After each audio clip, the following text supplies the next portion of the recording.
Well, good afternoon and welcome to the 2 Temple Gardens seminar on Ogden 8, which has been published 9 years after Ogden 7. To a personal injury lawyer, this is about as exciting as it gets. It's our equivalent of the next instalment of the Bond franchise or the release of a new iPhone, or perhaps not.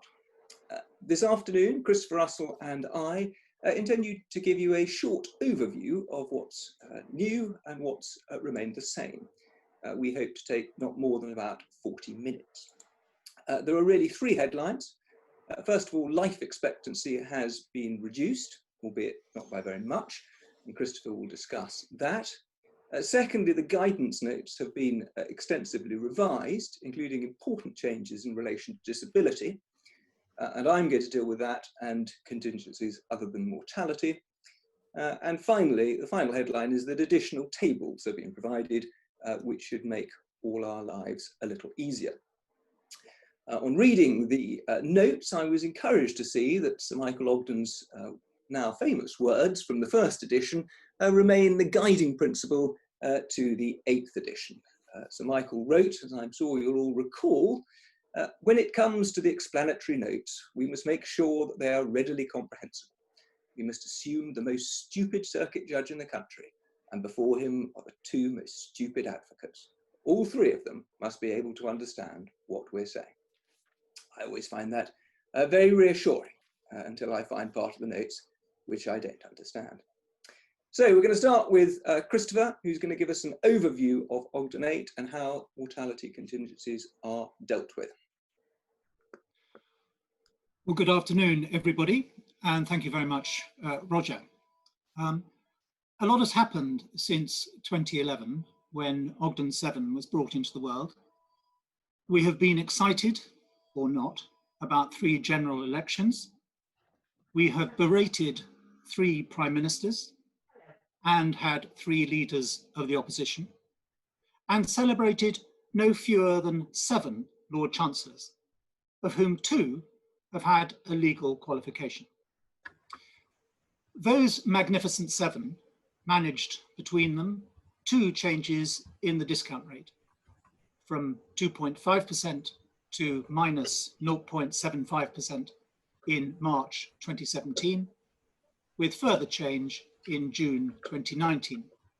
As we all know, the discount rate is now minus 0.25% for England and Wales, but it is still minus 0.75% for cases brought in Scotland, and still positive 2.5% in Northern Ireland, where it has remained stubbornly since it was first set in 2001.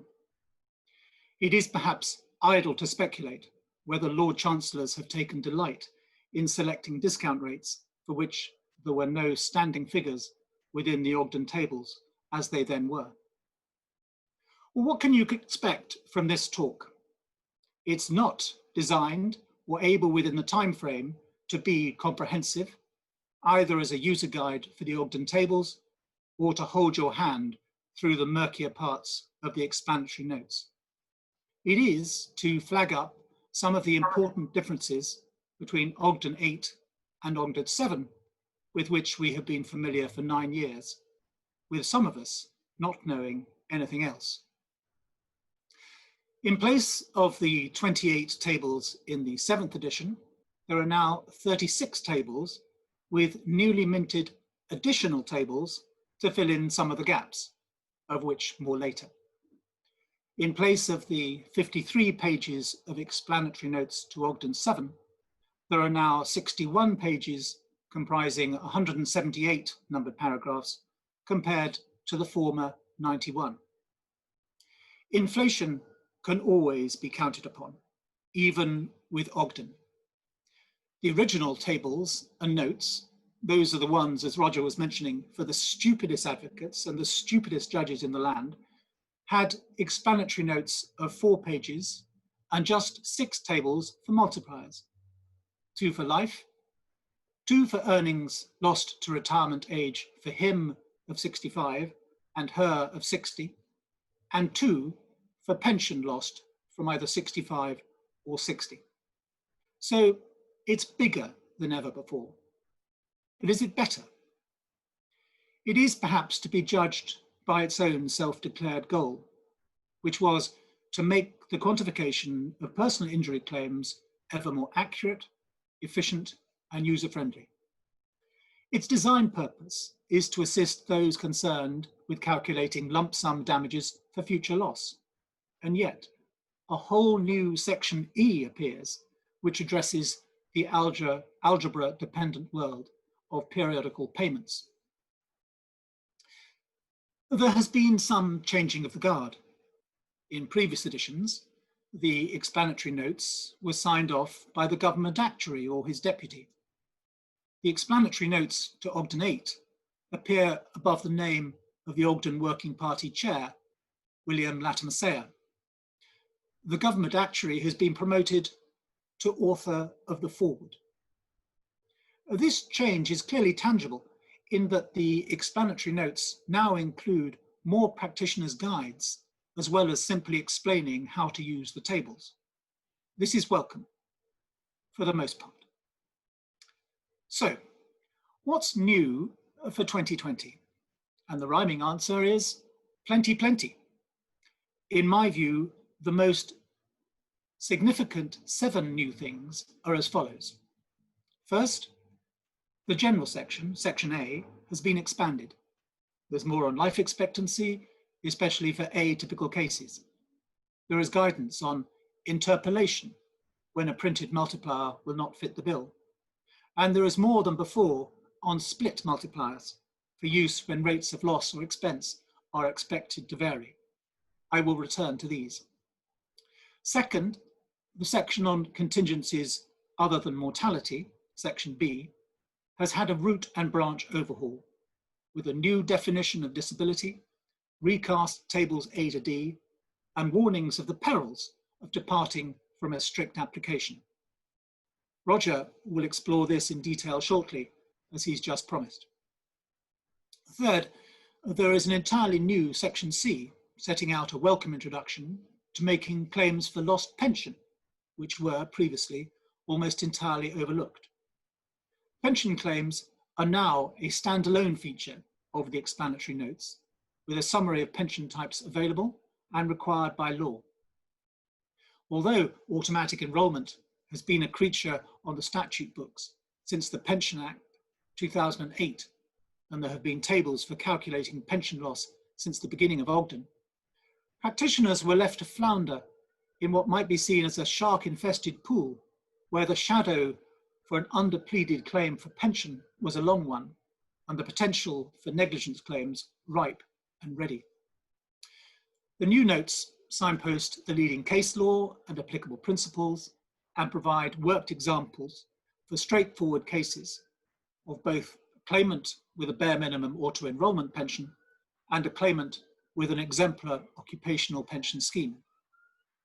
Fourth, the section on fatal claims, still section D, reflects the changes to the law following Knauer, but provides a step-by-step approach to their calculation, including more examples with illustrations using the additional tables. Fifth, there is an entirely new section E. This summarizes the approach the court might take in making an award for periodical payments. Some may think that this is out of place in explanatory notes for the calculation of lump sum capitalized future damages. In a sense, the authors of the notes agree. They accept that, fundamentally, periodical payments are an entirely different character to lump sum awards.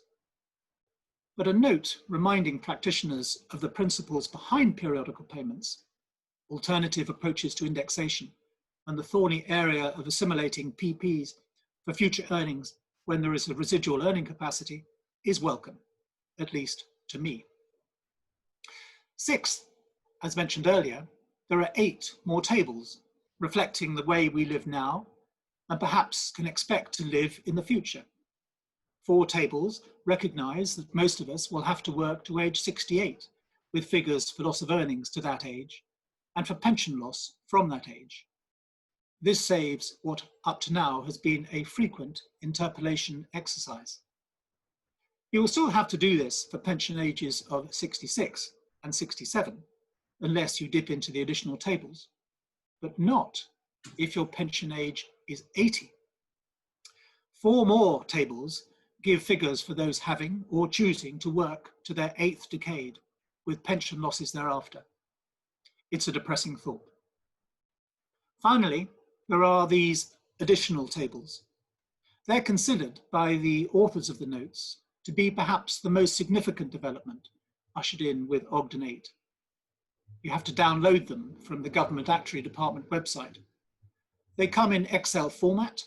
They can save you the hassle of interpolation and can help with the calculation of split multipliers. They allow the quick calculation of multipliers from any age at trial to any age your claimant is likely to achieve, up to the ripe age of 125, provided the discount rate remains as it is, since they are set for discount rates of 0% and additionally minus 0.25% England and Wales claims and minus 0.75% for those brought in Scotland. But to age 125, there is only one person alive in England today who has passed their 112th birthday. And that's a lady called Joan Hockard, who lives in Bournemouth. Her secret may be porridge every morning. It often is. So age 125 is a pretty safe upper limit, at least for now. The Irish will have to carry on interpolating and estimating, although it is promised that if Northern Ireland adopts a discount rate in the real world lower than the positive 2.5% where it remains stuck, they too will get their own additional tables. It seems the Northern Irish have been shortchanged as usual.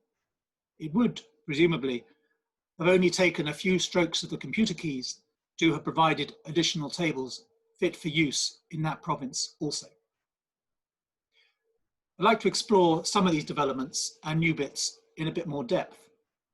I'm going to look at first mortality and impaired lives, then interpolation, and then split multipliers. We are all living longer, not just Joan Hockard.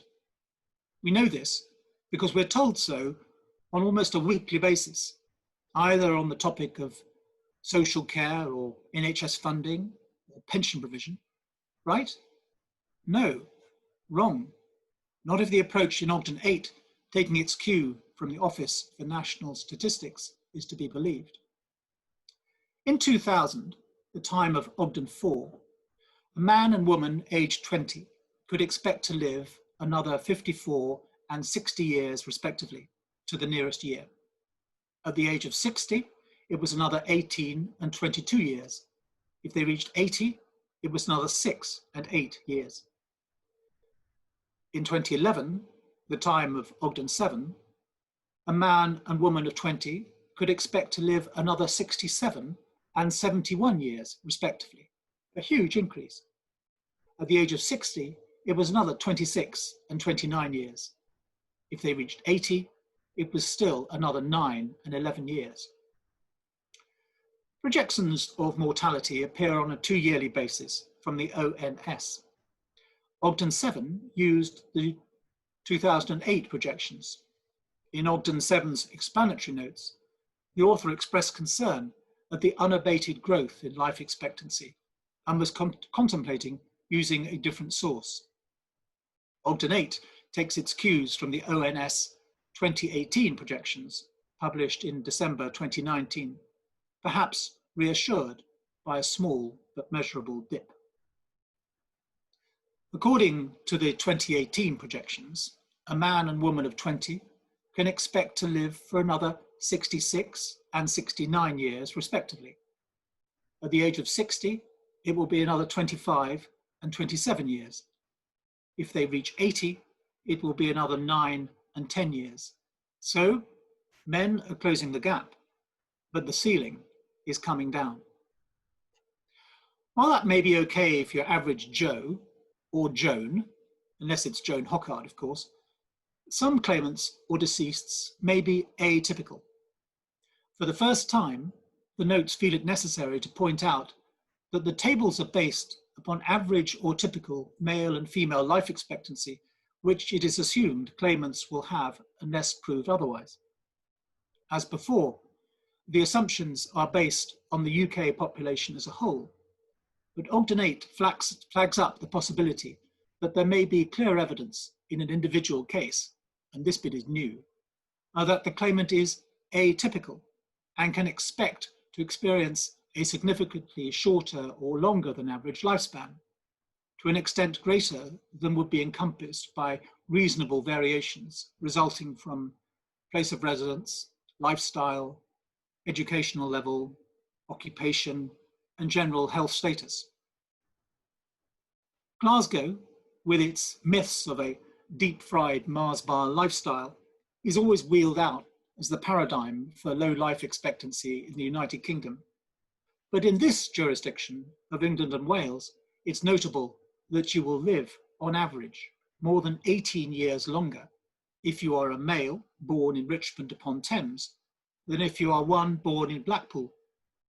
Equally, a female born in Nottingham can expect to live 18 years less than if she were born in Wokingham.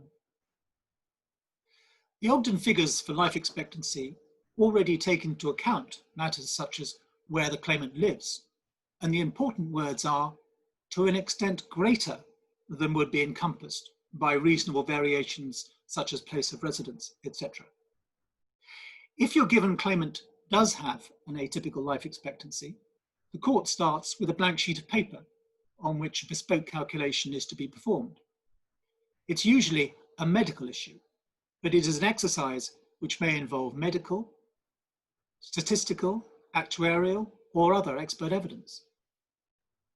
It remains to be seen whether these notes prompt a new fashion for insurers to carve out a model for life expectancy to fit the Blackpool-born, obese, 20 fags a day, heavy drinking, weed-addicted male claimant.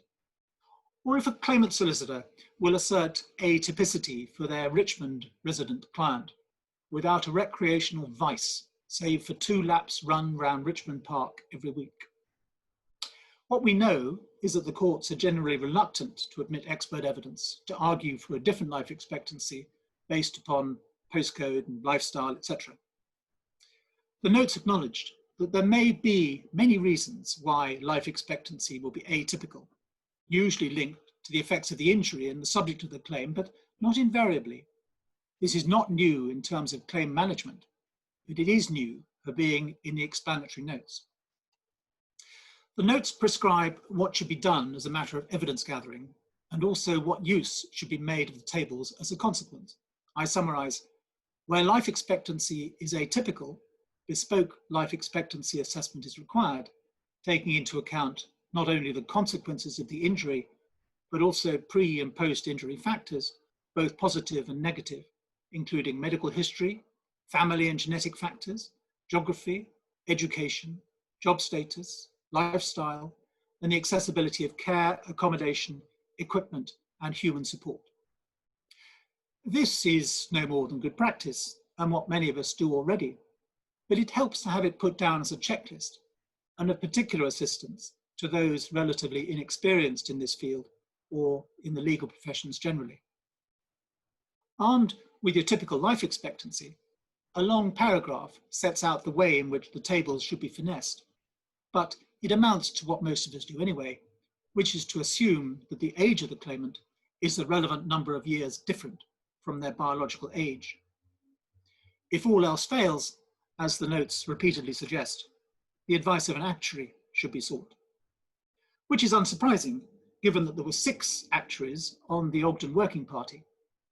Perish the thought that these notes should constitute a license of jobs for the boys and the girls. Next up, interpolation. Despite an armory now of 36 tables, there is still sometimes not an off-the-peg multiplier to fit. Most often it will be because the retirement age is 66 or 67, as the working population adjusts to the receding pensionable age. Or sometimes a claimant will have a birthday date inconveniently in the year some way from the trial date. As you know, you have then to interpolate between figures which are published in the tables. For the first time, the explanatory notes prescribe the method for interpolation. Correction. They prescribe 4 methods which may be used for interpolation. First, you can use a computer program. This is perhaps not very helpful, as it prevents Ogden 8 being the one-stop shop expected from a publication aiming in its mission statement to be efficient and user-friendly. There is a risk, of course, that different programs will yield different results. Litigation will, in my view, take the wrong direction if it becomes a trial of computer programs. Second, you can do it manually. Examples for doing it manually with both a claimant who is not a whole numbered age and one with a different retirement age to any of the 8 retirement ages now provided for in the tables. If you are slightly squeamish with algebra, you should look away from those. A simple system is now suggested, as well as the full-on calculation, which survives from the explanatory notes in Ogden 7. Third, you can consult the additional tables. This is fine for whole numbered integers, but not for ages with digits after the decimal point, such as 54.37 years. If you need to be so accurate, then it's cabin doors to manual. Or fourth, you can use table 1, A1, in facts and figures. These are the at-a-glance tables for minus 0.25%, but unless the forthcoming facts and figures is different, they don't give you information not in the substantive Ogden tables. Finally, from me, split multipliers. The guidance on what to do with a changing rate of loss, which is generally to use a split multiplier, has been both simplified and complicated. The notes for Ogden 7 had 2 examples, one for variable earnings and one for variable care costs, but just one method. The explanatory notes for Ogden has the same sample facts, based on a male with increasing care costs over time, but supplies 3 model answers based upon 3 different ways of doing it. The 3 ways are using table 36, which is the old table 28, using the additional tables, and using table 1. Infuriatingly, the same facts give rise to variations in outcome depending upon the method used. This is perhaps not very helpful, with certainly no opinion given as to which is right. As a result, claimants will go one way, defendants will go another, and never the twain shall meet, save by horse trading at a JSM or perhaps before the Court of Appeal. And what is the trial judge to do? There are possibly some typos in this section, which does not appear to have been as fully thought through as some of the notes. Well, that's all from me. Now I hand you back to Roger, who is going to walk you through the new approach for assessing contingencies other than mortality. Roger. Well, thank you very much, Christopher. So turning to contingencies other than mortality, we're all now, I hope, very familiar with the basic Ogden method of calculating loss of earnings, in contrast to, say, a Blamar or a Smith award. And Ogden 8, you'll be pleased to hear, adopts the same basic approach as Ogden 7. Both potential and residual earnings should be calculated by multiplying tables 1 to 36, as they now are, with the table A to D reductions for contingencies other than mortality, and the difference represents the loss. As to the status of that approach, there are really 2 issues. The first is the extent to which the court should depart from the Ogden multiplicand approach, and the second is, when adopting that approach, how closely the court should follow the A to D factors. Well, in relation to the first of these questions, the Ogden working party accept that what they're offering is merely guidance and is not prescriptive. But nonetheless, they do assert that courts should adopt the Ogden method in most circumstances. And notwithstanding the considerable eminence of the Ogden working party, it remains the case that in our common law system, it is obviously a matter for judges to determine how losses should be calculated. However, if you are looking for judicial authority, which does go some way towards the position adopted by the Ogden Working Party, I suggest you look at the judgment of His Honour Judge Peter Hughes QC, sitting as a Deputy High Court judge in the case of Kennedy and the London Ambulance Services in 2016, in which he did say the court should not depart from the multiplier-multiplicand approach unless it throws up an obviously unreal result. The difficulty is that one party's obvious unreality is another party's common sense. And notwithstanding the hopes of the Ogden Working Party, it is unlikely that cases decided post-Ogden 8 will see a significant reduction of Smith and Blamire awards. Indeed, as we'll discuss later, there may actually be rather more such awards in the future, given the changes in relation to the definition of disability. As to the second issue, the status of tables A to D, it's important to bear in mind that these do not have the same status as tables 1 to 36, which were endorsed by the House of Lords in Wells and Wells in the form that they were at the time. In the case of Billett and the MOD, before the Court of Appeal, Lord Justice Jackson said this: "I should place on record that there has been no argument in the present case as to the adequacy of the research base or as to the correctness of tables A to D. Therefore, I'm in no position to endorse tables A to D in the same way that other courts have endorsed the main Ogden tables, nor am I in a position to criticise tables A to D. I do not criticise them. Argument in the present appeal has proceeded on the assumption that Ogden tables A to D are properly derived from a sufficiently broad statistical base. I'm content to proceed on that assumption. But in light of matters I'm about to discuss, that assumption may now come under rather more scrutiny." Turning then from the status of tables A to D to their substance, the starting point remains the same. Tables A to D continue to adjust for the same 5 factors: sex, age, disability, educational achievement, and employment status. In terms of sex, the potentially controversial subject of gender identity is ignored. In Ogden terms, claimants are either male or female. The discrepancies between the multipliers for men and women remain much as they were in Ogden 7. For example, there remains very little difference between the reductions for employed females of high educational achievement and men in the same category. Indeed, from the age of 40, the reduction remains greater for men than it is for women.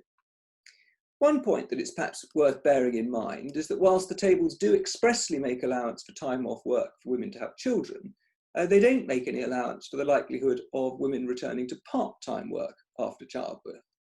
Statistics show that this is relatively common, albeit it's a point that's normally ignored in personal injury litigation.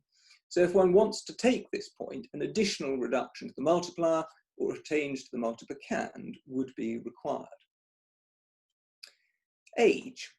It's important to remember that tables A to D only relate to those under the age of 54. Beyond that age, an individual, bespoke approach is required. With an ageing population, this is an important consideration, or an ageing working population anyway. More and more people are now working into their 60s and beyond. And indeed, if some of the schedules of loss I read are a representative sample of the British workforce, then almost no one in this country retires before the age of 75. Educational achievement, this is still based on the same 3 broad categories as before, but now includes a far more detailed list of qualifications than was previously the case, which will undoubtedly be very helpful. Categories have now been renamed 1 to 3. Employment status remains much as before. The explanatory notes include guidance as to what you do if you have a child claimant or a claimant on a job training scheme. However, it's in relation to the most significant factor, disability, that I want to concentrate. You'll recall that under Ogden 7, a claimant was defined as being disabled if they met 3 criteria. First, the person has an illness or disability which has lasted or expected to last over a year, or is a progressive illness. Secondly, the person satisfies the Equality Act definition that the impact of the disability substantially limits the person's ability to carry out normal day-to-day activities. And third, their condition affects either the kind or the amount of paid work they can do. Now, the phrase substantial was defined under the Equality Act as meaning more than minor or trivial. And in an employment law setting, Mr. Justice Langstaff, in the case of Adarimi, went on to explain that the Act didn't create a spectrum running smoothly from the clearly substantial to the trivial. The impact of disability was either more than minor or trivial, or not. The first category would be treated as substantial and therefore amount to disability, and the second would not. And in the case of Billett and the Ministry of Defence, the Court of Appeal endorsed this approach in the personal injury setting. This meant that the threshold for establishing disability under the Equality Act, and hence under the Ogden Tables, was very low indeed. The consequence of setting a very low threshold for disability was that judges were reluctant to make these significant Table A to D disabled reductions for claimants whose disabilities, frankly, were not very serious. This meant courts were regularly departing from Tables A to D. We're all familiar with Connor and Bradman, the Connor and Bradman approach of adopting a figure somewhere between the disabled and the non-disabled reductions. Now, the Ogden Working Party don't like such an approach and are keen that Connor and Bradman style alterations shouldn't be made, or if they are made, should be limited. The other problem the Working Party faced was a changing public perception of disability. This was moving towards the legal definition of more than minor or trivial, which in turn had an impact on the data relating to the impact of disability. In broad terms, the lower the bar for establishing disability, the greater number of people who classify themselves as disabled in surveys. Hence, the narrower the gap between the employment risks for the disabled and the non-disabled. Now, the Working Party attempt to get around these problems in two ways. First, a claimant is now required to meet the Disability Discrimination Act definition of disabled rather than the Equality Act definition. And second, they've chosen to continue to base the disabled reduction on data relating to the period 1998 to 2003, rather than changing to anything more up to date. Now, the result, some may suggest, is not entirely satisfactory. We start with the definition. Ogden 8 replaces reference to the Equality Act definition of disability with the DDA definition of disability. However, the Equality Act was a consolidating act, so there was in fact no change of statutory definition of disability between the DDA and the Equality Act. The wording was almost identical in both. In particular, the term substantial was defined both under the DDA and under the Equality Act as meaning more than minor or trivial. Now, what did change was the guidance. The guidance issued under the 1995 Act appeared to set a significantly higher disability threshold than the Act itself. The guidance is set out in the explanatory notes, which is helpful because it's almost impossible to find otherwise. So, for example, in relation to mobility, the 95 guidance provided as examples, unable to travel short distances as a passenger in a car, unable to walk other than at a slow pace or with jerky movements, difficulty in negotiating stairs, unable to use one or more forms of public transport, and unable to go out of doors unaccompanied. Well, one can immediately see that this appears to be setting the bar for disability quite high, and certainly higher than more than minor or trivial. Now, we're told that this guidance was dropped from the Equality Act because it was too restrictive. In other words, it didn't comply, it appears, with the wording of the Act itself. So the notes don't make it entirely clear what is now expected of courts and practitioners. On the one hand, the letter of the explanatory notes tells us to apply the DDA definition of disabled, even though this is in fact identical to the Equality Act definition they purport to have abandoned. On the other hand, it appears that the clear intention of the explanatory notes is that only if impairment is of a similar severity to that indicated in the guidance notes, that a claimant should be regarded as disabled. I assume that it's the latter interpretation that was intended and will be adopted. and no doubt this will be a matter, however, of fierce debate. If you think that's not entirely satisfactory, a further and perhaps even more significant problem is that tables A to D are based on data relating to the period 98 to 2003. It may well be that both claimants and insurers will be a little surprised to know that courts will determine the likelihood of their being in work in 30 or 40 years' time on the basis of data that was generated 20 years ago. I mean, how likely is it that the experience of a disabled person in 1998 will shed much light on the experiences of a disabled person in 2048? Obviously, we can't predict the future, but we do know that the period since the data was obtained has seen quite extraordinary changes. Attitudes to disability have changed very significantly. One has only to look at the way that the BBC regard shows like Little Britain as too offensive to be screened to see how social attitudes to disability have changed. Equally, employers have had 25 years to come to terms with the DDA laws and the Equality Act laws. It may not be unreasonable to suppose that employers might be more likely to make reasonable adjustments now than they were in 1998. Technology has obviously changed beyond all imagination. Reminding, in the period 1998 to that, there was no such thing as an iPhone. The jobs market is markedly different.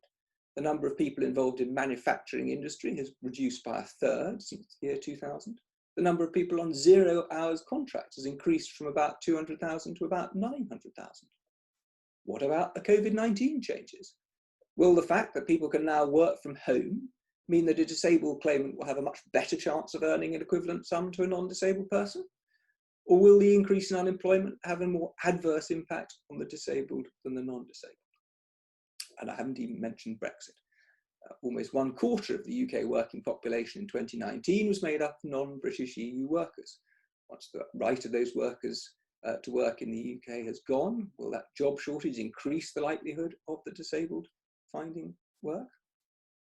Bearing all this in mind, the working party's belief that tables A to D represent a gold standard of accuracy that should only very rarely be departed on may be overly optimistic. Much will ultimately depend on how the courts approach the question of disability. If, as appears likely, a claimant needs to have a level of impairment similar to that set out in the DDA guidance, i.e. there's quite a high disability threshold, then the working party's plea for only modest changes to A to D might be found to be realistic once a claimant has been found to be disabled. If, however, the courts continue to follow the lead that anything other than trivial or minor impairment constitutes disability, i.e. it follows the DDA definition of substantial, then we're likely to see significant Connor and Bradman style reductions in the future. Either way, there's bound to be cases that fall either side of the line, cases in which a claimant has some impairment, but it's not terribly serious. These may now result in an increase in Smith Awards.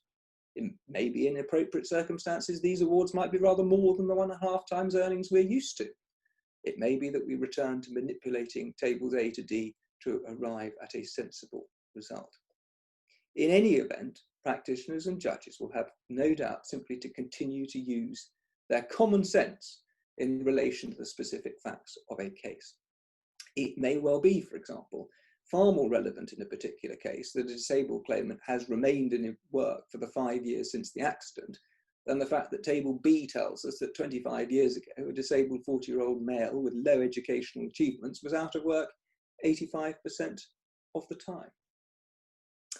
The last word should probably go to His Honour Judge Peter Hughes, QC, back in that case of Kennedy, who wisely said, it was W.H. Ogden who said, "Thou shalt not sit with statisticians." As the Ogden Tables become more sophisticated and seek to provide an answer for every scenario, there is a danger that in the drive for mathematical precision, we lose sight of the fact that the object of the exercise is to provide fair compensation for an uncertain future. Mathematical precision is an unattainable goal. Not, I suspect, that it will stop we lawyers providing schedules of loss for 40 years of loss of earnings to 2 decimal places. Well, there we go. I think that was almost exactly 40 minutes. I hope you have found that in some way informative. If you do have any questions, do send an email to either Christopher or myself. Our details are both on the invitation and on the website. So thank you very much from me, and thank you very much from Christopher. Goodbye from me too. Bye-bye. Thank you very much.